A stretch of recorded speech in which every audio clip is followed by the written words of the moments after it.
In Islam, men and women are equal. Equality does not mean identicality. Islaamummaa keessatti dhiiraa fi dubartii wal qixa. Garuu wal qixxummaa jechuun wal fakkeenya jechuu miti. Haala uumamaa irratti hundaa'ee, ka'umsa uumamaa irratti hundaa'ee dhiiraa fi dubartiin garaagarummaa ni qaban.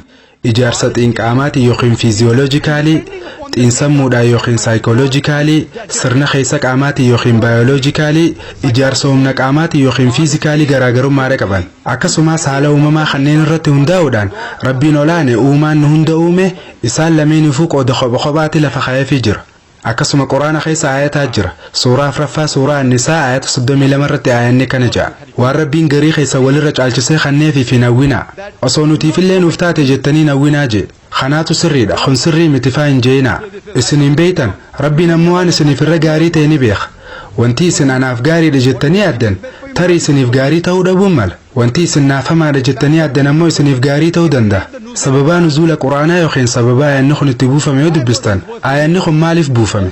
Sababni aayanni kun itti buufame waan dubartoonni rasuulaa ergamaa Rabbiitti sallallahu alaihi wasallam mormii takka dhiyeessaniif. Mormiin isaaniitis nuti yoo maaliif jihaadan goone mirgi keenya akka eegamuu barbaanna jaaniin. Qabeenya dhaaluu yookiin dhaalmee keessatti yoo maaliif wal qixxaachuu dhabne jennaan aayanni kun buufame. Loojika waan kana duubaan jiru Rabbiin ni beeka garuu isin hin beeytan.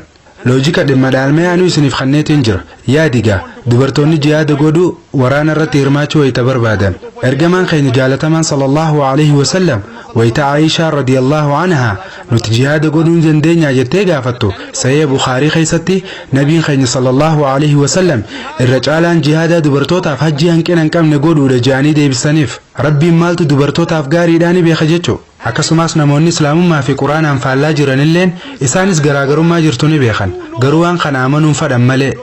Addunyaa warra lixaatun miidiyaalee warra lixaa kun cufti warreen Islaamummaatti quba isaanii laachaa jiran miidiyaalee fi warroota biyyoota lixaa kana gaafiidhaan isaan gaafachuu fadha. Warreen Islaamummaan dubartoota cunqursitu jiru kun isaaniifuu warreen dubartoota akkaan cunqursan keessaa warra duraati. Gaafii laaftuu sabloota akkaan isaan gaafadha. Yeroo wal dorgommii ispoortiidhaa maaliif dhiiraa fi dubartoonni qophatti adda baafamanii akka dorgoman taasifaman? Dorgommii Olompikii irratti hogguu wal dorgommii fiigichaa meetira 100 fiigan maaliif dhiiraa fi dhalaa wajjin hin fiineeho? Maaliif dhiiraafis qophatti dubartootaafis qophatti maaliif godharree? Yeroo bishaan daakiitis maaliif dhiiraa fi dhalaa qophaa dorgomsiisan? Silaa waliin dorgomuu qaban ture haa.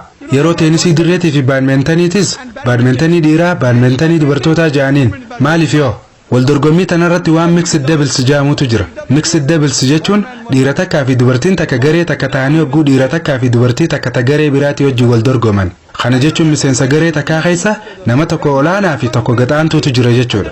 Mixed doubles jedhaniin maaliif dhiira lameen gama tokkoon kaayanii dubartoota lameenis gama kaaniin kaayanii waliin dorgomsiisin? Ammoo asirratti isaan gareen takka dhiira takkaa fi dhalaa takka qabdi, gareen taanis dhiira takkaa fi dhalaa takka akka qabaattu godhan. Eeguu walqixa kajettan taate maaliif dhiira lameen garee takka gootanii dhalaa lameenis garee takka hin godhirree? Sababni isaa warri lixaa kun dhiiraa fi dhalaan qaamaan garaagarummaa akka qaban ni beekan. Maaliif abbaa murtii Olompikii bira dhayxanii aboo isin maaliif dubartoota cunqursitan maaf hin jenneen? Maaliif dhiiraa fi dhalaa akka wajjin hin fiine dhorkitan maaf hin jenneenoo? Miidiyaan tokkolleen Olimpikiin dogongora dalagajee isaanii mormini jira. Wimbildonoo mormanii jiranii hin mormine. Wal dorgommiin buunyaa yookiin boksiitis ni jirti. Sanoo dhiiraa fi dhalaan akka wal dorgoman maaliif hin goone?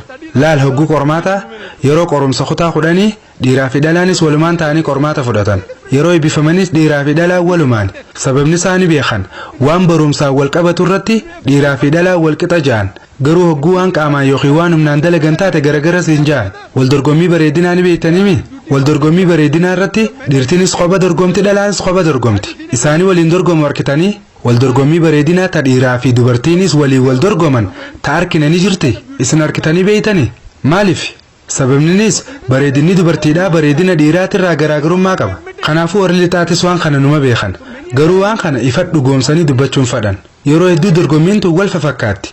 Yeroo takka takka ammoo waliin fakkaattu. Kanaafuu dorgommii tamirratti hirmaachuuf dandeettii qaban waan jiru irratti hundoonee murteessina jechuudha. Asitti dhiiraa fi dubartoonni adda adda jennee asumatti ammaas dhiiraa fi dubartiin wal qixa jenna. Garuu Rabbii keenya kan uume irra eenyutu caala? Namni Rabbiin uume caalaa waa'ee ilma namaa kana beeku Allah malee eenyutu jira? Rabbiin kitaaba isaa Xumuuraa Quraana keessatti bakka dhiiraa fi dubartiin tokkotti ta'anii fi bakka isaan itti garagara ta'anis ibsee jira. Walumaa galatti dhiiraa fi dubartoonni wal qixa garuu tokko miti. kutaa takka keessa barattoota lama kan A fi B jaamaniitu jira jennee yaadaanaa fudhannu. Qormaata irratti isaan lameenuu 180 argatan. Isaan lameenuu sadarkaa tokkoffaa bahan. Yeroo waraqaa qormaataa tana laaltu gaafiin 10tu jira. Gaafiin 10 jalatti gaafii 10 qabdi. Yeroo waraqaa deebii qormaataa tana qorattan barataan A gaafii 10 duraa keessaa 9 argate, barataan B ammoo gaafii 10 duraa keessaa 7 argate. Deebisaa gaafii duraa keessatti barataan A barataa B irra qabxii wayya qaba jechuudha. Gaafii 10 lammaffaa irratti ammoo barataan B 10 irraa 9 argate, barataan A ammoo 10 irraa 7 argate. Deebisaa gaafii lammaffaa irratti ammoo barataan B barataa A irra qabxii wayya qaba jechuudha. Gaafiilee hafan 8 keessatti jechuun gaafiilee 3 irraa kaasee hanga 10 jala jiranitti isaan lameenuu barataan A fi B'nis 10 irraa 8 argatan. Isaan lameenuu wal qixa. Cufaa yoo walitti hidhaane gamtatti 100 keessaa 80 ta'a. Lameenuu wal qixa. Garuu gaafii 10 duraa irratti barataa A turra wayyaadha, gaafii 10 lammaffaa irratti barataa B turra wayyaadha. Gaafiilee hafte cufa keessatti ammoo isaan lameenuu wal qixa. Haaluma wal fakkaatuun islaamummaa keessattis Rabbiin subhaanahu wa ta'aalaa ni beeka jechuudha. Bakka isaan itti wal qixa ta'anitti gahee wal qixa qaban, bakka itti wal fakkaatanittis gahee wal fakkaatu qabaatan jechuudha.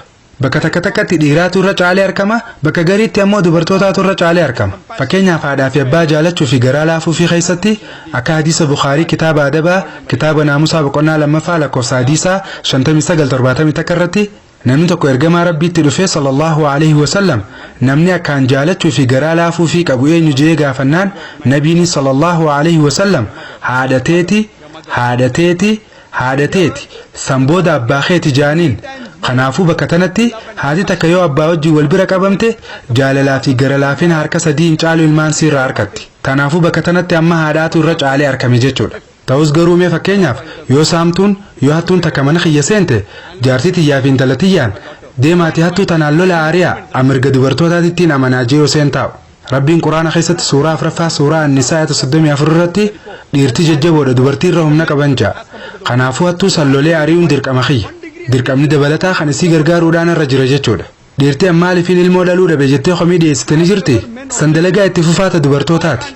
Dhiirti ammaaliifin daa'ima harmoosisuu dhabe jettee komii dhiyeessitee hin jirtu? Sanis dalagaa itti fufaata dubartootaati.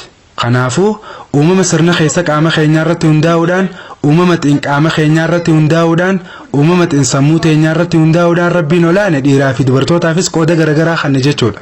Yeroo takka takka dhiiraatu irra caalee argama, yeroo takka takka ammoo dubartootaatu irra caalee argama. Walumaa galatti dhiiraa fi dubartiin wal qixa. Sababa kanaaf yoo mirga dubartoonni islaamummaa keessa qaban Quraanaa fi hadiisa sahihaa irratti hundaa'uudhaan madaalte islaamummaa keessatti mirgi dubartootaa kabajameef ta'uu isaa hubachuu malee filannaa biraa takka illee hin qabdan. Akkasumas islaamummaa keessatti dubartoonni eegamoodha. Hin cunqurfamne jechuudha. Wa aakhiru da'waanaa alhamdulillahi rabbil aalamiin. Wa aakhiru da'waanaa alhamdulillahi rabbil aalamiin.